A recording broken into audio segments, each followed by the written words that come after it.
Devina Kirana buka suara soal tuduhan selingkuh dengan Rizky Bilar, akui pernah satu manajemen. Model sekaligus artis Devina Kirana akhirnya buka suara soal tudingan perselingkuhan dengan Rizky Bilar. Hal itu disampaikan Devina Kirana saat berbincang dengan Billy Syahputra.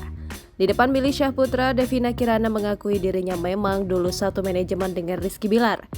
Dulunya, manajer Rizky Bilar adalah Dery Syahputra yang juga manajer Devina Kirana.